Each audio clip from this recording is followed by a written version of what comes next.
إن الحمد لله نحمده ونستعينه ونستغفره ونعوذ بالله من شرور أنفسنا ومن سيئات أعمالنا من يهده الله فلا مضل له ومن يضلل فلا هادي له وأشهد أن لا إله إلا الله وحده لا شريك له وأشهد أن محمدا عبده ورسوله أما بعد فإن خير الحديث كتاب الله وخير الهدي هدي محمد صلى الله عليه وعلى آله وسلم وشر الأمور محدثاتها وكل محدثة بدعة وكل بدعة ضلالة وكل ضلالة في النار. قال الله تبارك وتعالى هل أتاك حديث موسى. میرے محترم دینی بھائیوں، نوجوان ساتھیوں اور قابل احترام ماں اور بہنوں، سورۃ النازعات کی آیات کے معانی اور اس کی تفسیر ہم دیکھ رہے ہیں، جس میں اللہ رب العالمین نے آخرت کے عنوان پر اہل ایمان کے لیے اور ساری انسانیت کے لیے ایک قصہ بیان کیا ہے۔ شروعات قیامت کے دن کے واقع ہونے کے تعلق سے ہے کہ انسان کی روح قبض کی جاتی ہے، جس میں انسان کا کوئی اختیار نہیں، اچھوں کی اچھی طرح سے اور بروں کی بری طرح سے۔ پھر بتایا گیا کہ قیامت کا دن آئے گا تو کیا ہوگا، انسان کو اختیار نہیں ہوگا۔ جیسے موت کے معاملے میں وہ بے بس ہے، دوبارہ زندگی پانے کے معاملے میں اور قیامت کے دن زندہ کیے جانے کے معاملے میں بھی وہ بے بس ہے۔ اللہ کا حکم آئے گا تو ساری انسانیت بلکہ جنات بھی دوبارہ زندہ کیے جائیں گے۔ بس ایک پکار ہوگی، بس ایک چیخ ہوگی، ایک دہاڑ ہوگی، اور سور پھونکتے ہی سارے لوگ مرنے کے بعد پھر دوبارہ زندہ ہو جائیں گے، اپنی اپنی قبروں سے نکل کر ایک جگہ جمع ہوں گے۔ اس سیاق میں اللہ تعالیٰ نے فرعون کا قصہ بیان کیا ہے۔ موسیٰ علیہ السلام کو فرعون کے پاس بھیجا جانا اور فرعون کا انکار کرنا، اور پھر اللہ رب العالمین کی طرف سے اس پر عذاب آنا، اللہ تعالیٰ نے اس کو ذکر کیا ہے، یہ بتانے کے لیے کہ حق واضح ہونے کے بعد جب انسان حق کا انکار کرتا ہے تو اس کا انجام کیا ہوتا ہے۔ اللہ تعالیٰ اس کو عبرت بناتا ہے۔ جو انسان اللہ کی نشانیاں دیکھنے کے بعد بھی ایمان نہ لائیں، حق کو قبول نہ کریں، اللہ تعالیٰ اسے ہی خود نشانی بنا دیتا ہے، اسے ہی خود عبرت بنا دیتا ہے بعد والوں کے لیے کہ حق کو نہ ماننے کا انجام کیا ہوتا ہے۔ انسان کیوں حق کو نہیں مانتا؟ ضد کی وجہ سے اور گھمنڈ کی وجہ سے۔ انسان جب اس کے پاس صلاحیت ہو یا اقتدار ہو، کبھی صلاحیت عقل کی ہوتی ہے، بہت سمارٹ، بہت عقل مند، بہت پڑھا لکھا، بہت بڑی ڈگری والا،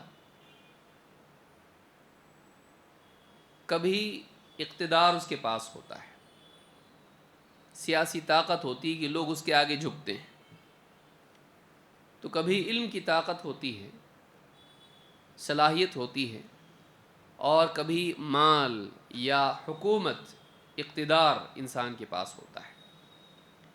یہ انسان میں گھمنڈ پیدا کرتا ہے۔ یہ چیز، صلاحیتیں اور دنیا کی قوت اور اقتدار انسان میں گھمنڈ پیدا کرتا ہے، اور بعض اوقات یہ گھمنڈ اتنا بڑھ جاتا ہے کہ انسان اپنے آپ کو حق سے بڑا سمجھنے لگتا ہے۔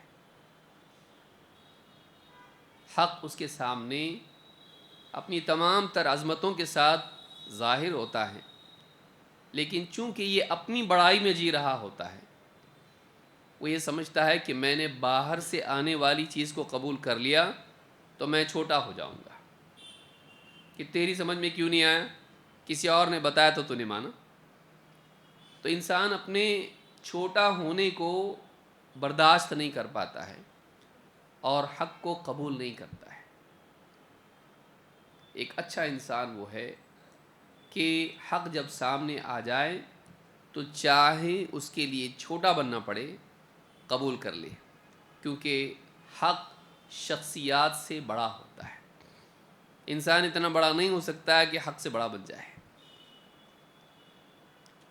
فرعون تاریخی مثال ہے ایسی شخصیت کی جس نے اپنے آپ کو حق سے بڑا مانا، اور جب حق سامنے آیا اور اس کی صداقت کے لیے نشانیاں سامنے آئیں، حق کو بھی قبول نہیں کیا اور نشانیوں کو بھی جھٹلا دیا، اور جو حق کا مطالبہ تھا اس کو بھی رد کر دیا، نافرمانی کے راستے کو اپنایا۔ اللہ رب العالمین نے قرآن کریم میں اس صورت میں اور کئی صورتوں میں فرعون کا واقعہ اسی تناظر میں بیان کیا ہے کہ دیکھو حق کا انکار کرنے والوں کے ساتھ ہم کیا کرتے ہیں۔ اللہ تعالیٰ فرماتا ہے حل اتاک حدیث موسیٰ، اے نبی کیا آپ کے پاس موسیٰ کا قصہ آیا ہے؟ اذ ناداہ ربہ بالوادی المقدس طویٰ، جب اس کے رب نے اذ ناداہ ربہ، موسیٰ کے رب نے جب موسیٰ کو پکارا ایک مقدس وادی میں، طویٰ میں۔ وادی آپ جان چکے ہیں، دو پہاڑوں کے ملنے کی جگہ، درمیان کی جگہ جہاں سے پانی کا بہاؤ ہوتا ہے اس کو وادی کہتے ہیں۔ یہ کوہ طور کے دامن میں ہوا جو اللہ تعالیٰ نے موسیٰ علیہ السلام سے کلام کیا، اور موسیٰ علیہ السلام نے بھی اللہ سے کلام کیا۔ اللہ تعالیٰ نے فرمایا اذهب الى فرعون انه طغى، اے موسیٰ فرعون کے پاس جاؤ، وہ بڑا سرکش ہو گیا ہے، طغى حدیں پار کر گیا ہے۔ فقل هل لك الى ان تزكى، اس سے کہو کیا میں تمہیں راہ دکھاؤں، کیا تم چاہتے ہو کہ پاک ہو جاؤں؟ هل لك الى ان تزكى، کیا تم پاک ہونا چاہتے ہو شرک کی گندگی سے، گناہوں کی گندگی سے؟ وَأَهْدِيَكَ إِلَىٰ رَبِّكَ فَتَخْشَىٰ، اور کیا میں تمہیں تمہارے رب کی طرف رہنمائی نہ کروں کہ تم خشیت والوں میں سے ہو جاؤ، اللہ کی معرفت کے نتیجے میں اللہ سے ڈرنے والے بن جاؤ اور ایمان کا کمال تم کو حاصل ہو جائے، کیونکہ اللہ کی معرفت اور خشیت مل جائے تو یہی تو ایمان ہے۔ انما یخشی اللہ من عبادہ العلماء، اللہ کے بندوں میں اللہ سے وہی ڈرتے ہیں جو علم والے ہیں۔ تو علم کے ساتھ جو خوف ہوتا ہے اس کو خشیت کہتے ہیں، اور خشیت بھی ایمان ہی کا حصہ ہے۔ تو کیا میں تجھے تیرے رب کی طرف رہنمائی نہ کروں کہ تو اپنے رب کو جان کے رب سے ڈرنے والا بن جائے، جو کہ کمال کی چیز ہے، اچھی چیز ہے، انسان کے لیے نجات کی چیز ہے۔ انسان کا دنیا میں اللہ سے ڈرنے والا ہونا یہ اس کی عزت ہے، کیونکہ وہ اپنے مالک کو پہچانتا ہے اور اسے احساس ہے کہ واقعی اللہ کتنا بڑا ہے، اللہ کی عظمت پانے والا اللہ سے ڈرنے والا بنتا ہے۔ یہاں تک کہ ہم نے دیکھا تھا، اس کے آگے ہم آج بڑھتے ہیں۔ اب جب اتنی بات کی، کوئی کسی کی بات کیوں مانے بھائی؟ تم نے بولا اور ہم مان لیں؟ نہیں، انسان کسی نہ کسی دلیل کی بنیاد پر بات مانتا ہے۔ کبھی دلیل سمعی ہوتی ہے، کبھی مرئی، کبھی دلیل ایسی ہوتی ہے جو سنی جاتی ہے، کبھی دلیل ایسی ہوتی ہے جو دیکھی جاتی ہے۔ نشانی، حق کی نشانی کیا ہے؟ یہاں پر اللہ تعالیٰ نے بتایا، جہاں موسیٰ علیہ السلام بات چیت میں بھی حق کو بہترین انداز میں پیش کرنے والے تھے اللہ کی توفیق سے، کیونکہ اللہ سے مانگا تھا وَاحْلُلْ عُقْدَةً مِّن لِّسَانِي يَفْقَهُوا قَوْلِي، میری زبان کی گرہ کو کھول دے تاکہ وہ میری بات کو سمجھیں۔ تو اللہ نے بولنے کی صلاحیت بھی دے دی، اور اسی کے ساتھ اللہ تعالیٰ نے دوسری دلیل، نشانی دیکھنے کے اعتبار سے بھی دی کہ اس کو دیکھ کر انسان سمجھ لے کہ یہ کوئی عام انسان نہیں، اللہ کی طرف سے آیا ہے، جو یہ دکھا رہا ہے کسی انسان کے بس میں نہیں ہے۔ تو اللہ تعالیٰ نے فرمایا فَأَرَاهُ الْآيَةَ الْكُبْرَى، تو موسیٰ علیہ السلام نے فرعون کو بڑی نشانی دکھائی، بڑی نشانی دکھائی۔ الآیۃ الکبریٰ سے مراد بڑی نشانی ہے۔ یہاں آیا ایک لفظ ہے، واحد ہے، لیکن کئی نشانیاں تھیں، اور اس کو ہم دیکھیں گے وہ کیا نشانیاں تھیں۔ شیخ ابن عثیمین رحمہ اللہ فرماتے ہیں وَلَمَّا كَانَ الْبَشَرُ لَا يُؤْمِنُونَ وَلَا يَقْبَلُونَ دَعْوَى شَخْصٍ أَنَّهُ رَسُولٌ إِلَّا بِآيَةٍ، انسانوں کا ایک عام معاملہ ہے کہ وہ کسی بات کو قبول نہیں کرتے اور کسی انسان کے دعوے کو قبول نہیں کرتے، کسی بات پر ایمان نہیں لاتے، یقین نہیں کرتے ہیں، اور کسی کے دعوے کو قبول نہیں کرتے جب تک کہ وہ کوئی نشانی نہ لائے، دلیل نہ دے۔ کما انہ لا يقبل من احد دعوی الا ببینہ، جیسے وہ کسی کی دلیل کے بغیر اس کی بات کو قبول بھی نہیں کرتے، جب تک کہ کوئی بات چیت میں دلیل نہ دے اس کی بات مانی نہیں جاتی۔ یہ میرا مال ہے، یہ فلاں چیز ہے، جب تک کہ آدمی اس کا ایویڈنس نہ دے، پروف نہ دے، آدمی مانتا نہیں۔ بتاؤ تمہاری کس بنیاد پر، بتاؤ تم یہاں رہتے ہو کس بنیاد پر۔ آج بھی آدمی کو کاغذ دکھانا پڑتا ہے، آپ یہیں رہتے ہو، آپ کا نام یہی ہے، آپ فلاں علاقے کے ہو، آپ فلاں ہو، آئی ڈی ہوتی ہے اس کی، بغیر دلیل کے کوئی مانتا نہیں ہے دنیا میں۔ اسی طرح سے رسول ہونے کا دعوت اور بھی بڑا ہے۔ عام معاملات میں دلیل دینی پڑتی ہے، بینہ پیش کرنی پڑتی ہے، ایویڈنس رکھنا پڑتا ہے۔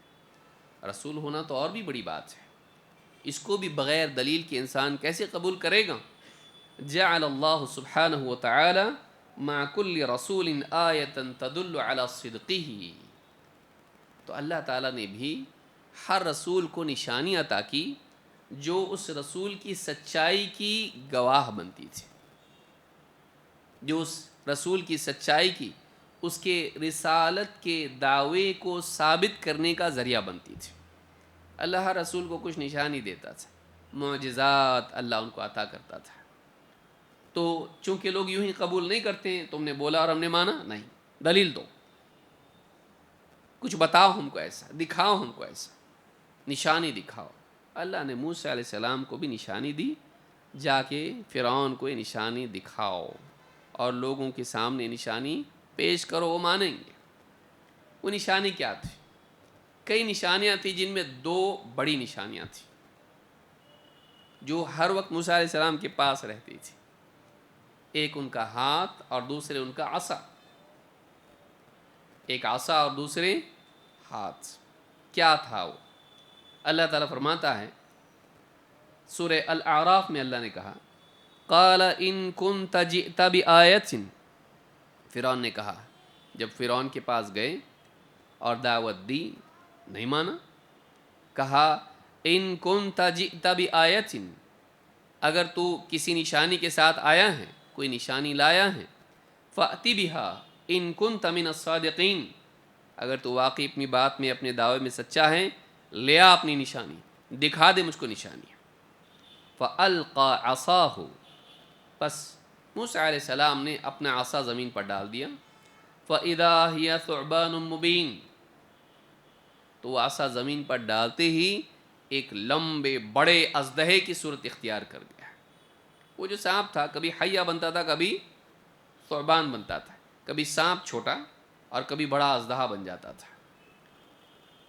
فألقى عصاه فإذا هي ثعبان مبین، جیسے ہی انہوں نے اپنا عصا زمین پر ڈالا، وہ عصا کیا بن گیا؟ ایک دم صاف طور سے دیکھنے والے کو دکھائی دیتا تھا کہ یہ سانپ ہے، اژدہا ہے۔ وَنَزَعَ يَدَهُ فَإِذَا هِيَ بَيْضَاءُ لِلنَّاظِرِينَ، اور اپنا ہاتھ باہر نکالا تو دیکھنے والوں کے لیے بالکل ایک روشن ہاتھ سب کے سامنے دکھائی دیتا تھا۔ یہ دو معجزے تھے جو موسیٰ علیہ السلام نے فرعون کو دکھائے۔ پچھلی آیت میں کہا فَأَرَاهُ الْآيَةَ الْكُبْرَى، آیا ایک کے لیے آتا ہے، لیکن یہاں دو ہیں، اور اس کے علاوہ بھی نشانیاں تھیں، لیکن یہ دو تو تھیں۔ علماء نے کہا کہ جن سے آیا ہے، کبھی کبھی عربی زبان میں کئی چیزوں کو ایک لفظ میں بھی استعمال کیا جاتا ہے، واحد کے طور پر بھی ذکر کیا جاتا ہے. جیسے اللہ تعالیٰ نے فرمایا وَإِن تَعُدُّوا نِعْمَةَ اللَّهِ لَا تُحْصُوهَا، اگر تم اللہ کی نعمت کو گننا چاہو تو نہیں گن سکتے. نعمتوں کو نہیں کہا، کیا کہا؟ نعمت کو. تو کبھی کبھی ایسا ہوتا ہے کہ کئی چیزوں کو واحد میں بھی بیان کیا جاتا ہے، عربی زبان میں ایسا ہوتا ہے، اور اردو زبان میں بھی ایسا ہوتا ہے کہ واحد کے طور پر استعمال کرتے مراد جنس ہوتا ہے نہ کہ گنتی. تو اللہ نے یہاں پر کہا کہ یہ دو معجزے موسیٰ علیہ السلام نے دکھائے. امام البغوی کہتے ہیں فَأَرَاهُ الْآيَةَ الْكُبْرَى وَهِيَ الْعَصَا وَالْيَدَ الْبَيْضَاء، بڑی نشانی اللہ تعالیٰ کی طرف سے دی گئی تھی، انہوں نے فرعون کو دکھائی، اور وہ دو نشانیاں کیا تھیں؟ عصا اور روشن ہاتھ. تو یہ دو نشانیاں تھیں. ایک اور جگہ اللہ نے اس کو بیان کیا ہے اس موقع پر جب یہ دی گئی تھی، اور وہاں ہم کو معلوم پڑے گا کہ یہاں ایک نشانی نہیں، کئی نشانیاں تھیں. اللہ تعالیٰ نے جب موسیٰ علیہ السلام کو جب سب کلام کیا، اس وقت میں اللہ تعالیٰ نے پوچھا وَمَا تِلْكَ بِيَمِينِكَ يَا موسیٰ، اے موسیٰ تمہارے دائیں ہاتھ میں کیا ہے؟ اللہ تعالیٰ نے، اللہ کو معلوم نہیں. یہ سوال بطور تعلم کے یا بطور علم کے نہیں کہ جاننا ہے، موسیٰ علیہ السلام کی توجہ اس کی طرف پھیرنے کے لیے ہے. دیکھ لو اچھے سے ہاتھ میں کیا ہے. اے موسیٰ تمہارے دائیں ہاتھ میں کیا ہے؟ موسیٰ علیہ السلام نے کہا قال ہی عصائے. جب حکم آیا، پوچھا جا رہا ہے، بتایا، کہا کہ یہ میرا عصا ہے، یہ میری لاٹھی ہے. اتوکأ علیہا، میں اس پر ٹیک لگاتا ہوں. وأہش بہا علی غنمی، اور میں اپنے چوپایوں کے لیے، بکریاں جو بھی جانور ہیں ان کے لیے کیا کرتا ہوں؟ میں پیڑ کے پتے سے مار کے گرا کے ان کو کھلاتا ہوں، جھاڑتا ہوں. تو پیڑ میں اس طرح سے ماریں گے تو پتے گرتے ہیں، تو ٹیک لگا کے کھڑا ہوتا ہوں اور اسی طرح سے اس سے پتے گراتا ہوں اپنے جانوروں کے لیے. وَلِيَ فِيهَا مَآرِبُ أُخْرَى، اور اس میں میری اور بھی کئی فائدے کے کام ہیں، یعنی اس کے علاوہ بھی اور کئی کام ہیں جو میں اپنی اس لاٹھی سے لیتا ہوں. قال القیہا یا موسیٰ، اللہ نے کہا اے موسیٰ اپنا عصا ذرا زمین پر ڈال دو. فالقاہا، موسیٰ علیہ السلام نے اپنا عصا زمین پر ڈال دیا. فاذا ہی حیۃ تسعی، جیسے ہی زمین پر اس کو ڈالا وہ عصا بالکل سانپ بن گیا اور حرکت کرنے لگا. ایسا نہیں کہ ڈال تو پڑا، ایسا نہیں، حیۃ تسعی، بالکل حرکت کرنے لگا. سانپ کیسے حرکت کرتا ہے؟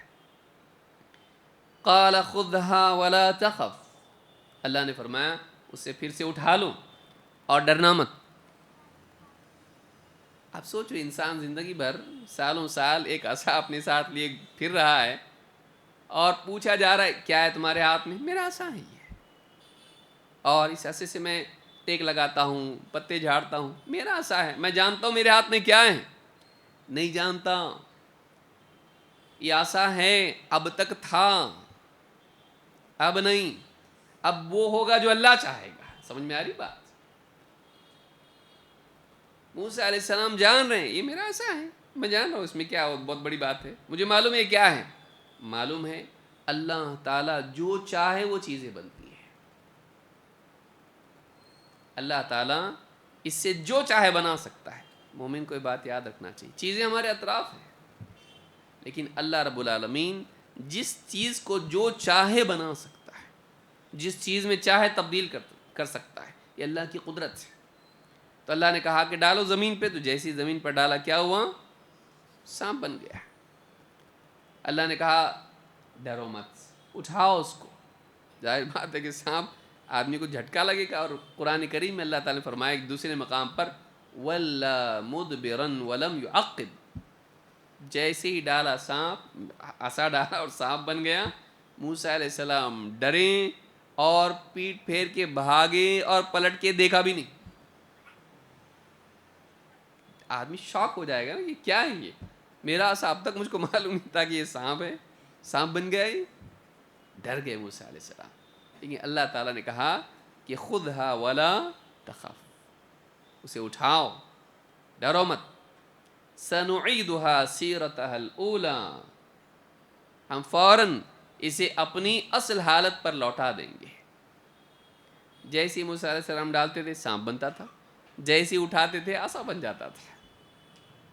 تو یہ اللہ تعالیٰ اس کو تبدیل کر دیتا. انسان کو یاد رکھنا چاہیے چیزیں وہ ہوتی ہیں جو اللہ ان کو بنائے. اللہ تعالیٰ جو چاہے کر سکتا ہے، چیزوں کے اوصاف تبدیل کر سکتا ہے، ایک مخلوق سے دوسری مخلوق نکال سکتا ہے.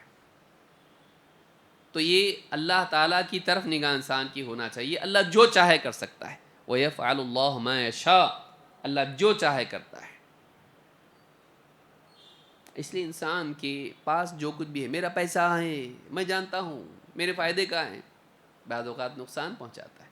دوا ہے، خرید کے لایا ہوں، دنیا کی A1 دوا ہے. کورونا میں بڑے انجیکشن سے مرے بہت سارے لوگ، جسم میں کیپیسٹی نہیں تھی اس کی. مہنگا چاہیے ڈاکٹر صاحب، جتنا پیسہ لگے گا لے لو، لیکن بچاؤ بچاؤ. نہیں جیا آدمی، مر گیا. جیسے انجیکشن دیا کئیوں کو تو ہارٹ اٹیک ہو گیا. تو اللہ جس چیز کو چاہے جو چاہے بنا سکتا ہے، فائدے کی نقصان کی جو چاہے اللہ کر سکتا ہے. نگاہ چیز پر نہیں ہونا چاہیے، کدھر ہونا چاہیے؟ اللہ کی طرف. اللہ جو چاہے کر سکتا ہے. کہا خُذْهَا وَلَا تَخَفْ سَنُعِيدُهَا سِيرَتَهَا الْأُولَى، یہ ہوئی پہلی نشانی.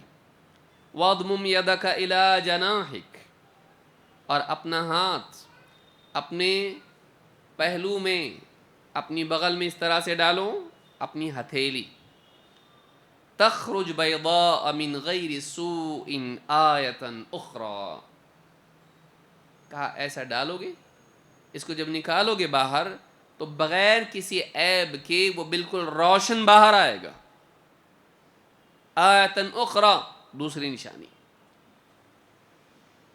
یہاں عیسائی کہتے ہیں کہ نبی صلی اللہ علیہ وسلم نے بائبل سے کاپی کیا. بائبل میں ہے، آج بھی ہے، کہ موسیٰ علیہ السلام نے جیسے ہی ہاتھ باہر نکالا وہ کوڑ کی طرح سفید تھا. کیسے؟ کوڑ کی بیماری ہوتی ہے نا، داغ آ جاتے ہیں جسم پر، چہرے پر، اور سفید ہو جاتا ہے. تو آدمی اگر گورا نہ بھی ہو، کالا بھی ہو، تو جلد کیسی ہو جاتی ہے؟ ایک دم سفید. تو کہا کہ جیسے ہاتھ باہر نکالا وہ کوڑ کی طرح سفید تھا. یہاں آپ دیکھیں قرآن میں اللہ تعالیٰ نے کہا کہ ہاتھ باہر نکالو، کیا ہوگا؟ تخرج بیضاء، وہ روشن ہو کے باہر آئے گا. من غیر سوء، بغیر کسی عیب کے. یہ کریکشن ہے جو لوگوں نے اپنی طرف سے تورات میں کر دی تھی. کوڑ کی طرح، یہ کوئی خوبی ہے؟ بیماری ہے کوڑ. عیبدار بن کے باہر آیا. اچھا خاصا ہاتھ کیا بن کے آیا باہر؟ بیماری والا. اللہ نے بتایا کہ روشن ہو کر آئے گا لیکن کوڑ کی طرح نہیں. یہ تو یہودیوں نے اپنی طرف سے تبدیلی کر دی. اس میں باہر آئے گا کیسے؟ روشن ہو کر، من غیر سوء، بغیر کسی عیب کے، بغیر کسی برائی کے. اللہ تعالیٰ نے اس غلط فہمی کو دور کیا اور اس تحریف کا یہاں پر ازالہ کیا، اس کا رد کیا جو لوگوں نے کر دی تھی اس میں. تو کہا کہ تخرج بیضاء من غیر سوء آیۃ اخری، یہ دوسری نشانی ہے. تو اب کتنی نشانیاں ہو گئیں؟ 2. اللہ نے فرمایا لِنُرِيَكَ مِنْ آیَاتِنَا الْكُبْرَى، تاکہ اے موسیٰ ہم تمہیں اپنی بڑی بڑی نشانیاں دکھائیں. تو یہاں کتنی ہو گئی نشانیاں؟ جمع ہو گئی. لِنُرِيَكَ مِنْ آیَاتِنَا الْكُبْرَى اذْهَبْ إِلَىٰ فِرْعَوْنَ، جاؤ فرعون کے پاس جاؤ. إِنَّهُ طَغَىٰ، وہ بڑا سرکش ہو گیا ہے، وہ بڑا شرارتی ہو گیا ہے، حدیں پار کر گیا ہے. یہ سورہ طٰہٰ میں اللہ نے بیان کیا، اور اس کے بعد بھی قصہ انشاءاللہ کبھی اس کی تفصیل ہوگی تو تفصیل سے دیکھیں گے انشاءاللہ. جب موسیٰ علیہ السلام نے یہ دونوں معجزے نشانیاں اپنی نبوت اور رسالت کی فرعون کے سامنے پیش کیں تو فرعون کا ریاکشن کیا تھا؟ چاہیے تھا کہ مانتا، نہیں مانا. فَكَذَّبَ وَعَصَى، اللہ فرماتا ہے 2 کام کیے اس نے، اور آگے بھی کام ہے کچھ. نمبر 1 فَكَذَّبَ، جھٹلایا، وَعَصَى، نافرمانی کی، ثُمَّ أَدْبَرَ يَسْعَى، پیٹھ پھیر کے نکل گیا، قبول نہیں کیا. یسعى، پیٹھ پھیر کے گیا اور سازش کرنے لگ گیا، کوشش کرنے لگا فساد کی، بگاڑ کی. شیخ سعدی رحمہ اللہ فرماتے ہیں، عبد الرحمن بن ناصر السعدی کہتے ہیں فَكَذَّبَ بِالْحَقِّ وَعَصَى الْأَمْرِ، حق کو جھٹلایا اور اللہ کے حکم کی نافرمانی کی، یا رسول کے حکم کی نافرمانی کی. حکم رسول کا اللہ ہی کی طرف سے تھا، جو ٹروتھ سامنے آیا اس کو ریجیکٹ کر دیا، اور جو حکم موسیٰ علیہ السلام کا تھا، اللہ کی طرف سے حکم تھا، مانو، ایمان لاؤ، فرما برداری کرو، اس حکم کا بھی کیا کر دیا؟ اس کی نافرمانی کی. فَكَذَّبَ بِالْحَقِّ وَعَصَى الْأَمْرِ، تو عقیدے کے اعتبار سے جھٹلایا اور عمل کے اعتبار سے نافرمانی کی. امام القرطبی کہتے ہیں فَكَذَّبَ أَيْ كَذَّبَ نبی اللہ موسیٰ، موسیٰ علیہ السلام کو جھٹلا دیا، تو نبی نہیں ہے، قبول نہیں کیا. وَعَصَى أَيْ عَصَى رَبَّهُ عَزَّ وَجَلَّ، اور اپنے رب کی نافرمانی کی، رب کی بات تسلیم نہیں کی اور نافرمان ہو گیا. ثُمَّ أَدْبَرَ يَسْعَى، پھر پیٹھ پھیر کے گیا اور سرکشی کی سازشیں کرنے لگ گیا. یسعیٰ، سعی کرنا کا مطلب ہے دوڑ دھوپ کرنا، کوشش کرنا. لیکن فرعون کی کوشش اچھی تھی؟ نہیں، وہ سازش تھی موسیٰ علیہ السلام کو مٹانے کی، بنی اسرائیل کو مٹانے کی. ثم ادبر، کہتے ہیں امام البغوی کہتے ہیں ادبر ای تولا واعرض عن الایمان. ادبر، پیٹھ دکھانا، پیٹھ دکھایا، ایمان نہیں لایا، اور حق کو قبول کرنے، آگے بڑھنے کی بجائے پیٹھ پھیر کے نکل دیا. پیٹھ دکھانا نہ ماننے والی بات ہوتی ہے، ایمان قبول کرنے سے انکار کر دیا. یسعیٰ، کوشش میں لگ گیا، یعمل بالفساد فی الارض، زمین میں فساد پھیلانے کی کوشش میں لگ گیا. ابن کثیر رحمۃ اللہ علیہ فرماتے ہیں وقولہ ثم ادبر یسعیٰ، پیٹھ پھیر کے چلا گیا اور کوششیں کرنے لگا، کہتے ای فی مقابلۃ الحق بالباطل، حق کے مقابلے میں باطل کو غالب کرنے کی کوشش میں لگ گیا. وَهُوَ جَمْعُهُ السَّحَرَةِ، کوشش کیا کی فرعون نے؟ جادوگروں کو جمع کیا، اپنے درباریوں سے اس نے مشورہ کیا کیا کرنا چاہیے. انہوں نے مشورہ کیا دیا، یہ جادوگر ہے نا، ٹھیک ہے، اس کی ٹکر پہ اپنے پاس بہت جادوگر ہیں، بڑا مزہ آئے گا، دونوں کو آمنے سامنے کرو،